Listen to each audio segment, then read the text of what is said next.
Na mixaweta hinkwenu endhawini ta ku hambanahambana.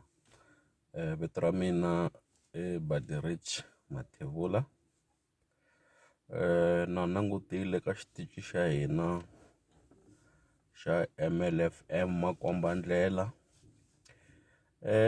Loko ku ri na program leyi ni vonaku yi ri consistent ngopfu over the years ka Munghana Lonene, leyi ni vonaku yi ri na improvement, i program ya Tiko a xi etleli.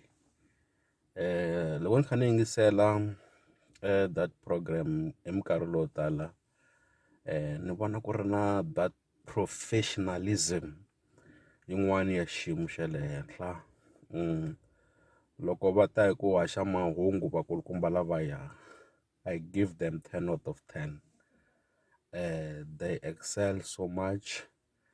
Na xinghezi xa vona ma xitwa loko va kha va interview vanhu va ti-language tin'wana va kha va tirhisa xinghezi xi vupfile swinene. So ni ri thumb up, keep it up. Xipano xa Tiko a xi etleli, you are doing the big work, you are doing the great work. You are making us proud. Though ku ri na few things leswi ni nga twa nga ri swi cincile, but standard, I think the standard is the same.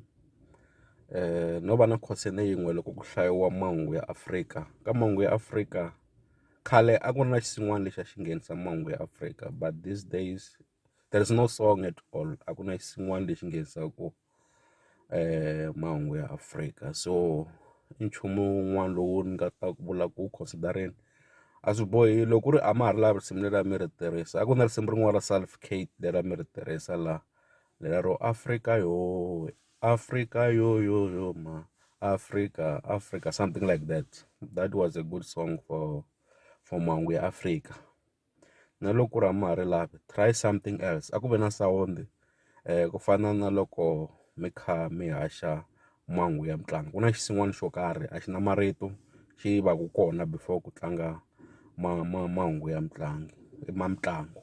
So i mhaka yin'wana leyi ni nga na concern ka yona. Loko mo correct-a yona ni vona nga ku swilo swi ta ala swi ha famba kahle.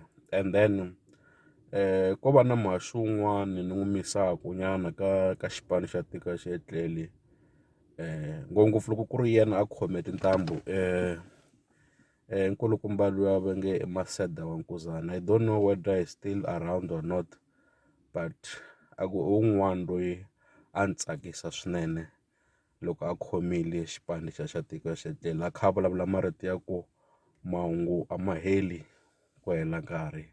So mara nevertheless everything is fine. Na Husani Manganyi i khale a ri la ka xipano lexi, a ni tivi from rain, mara he was doing the good work from then, na sweswi wa ha ri kona. Se hi leswi ni nga swi vulaka hi Tiko a xi etleli. Inkomu.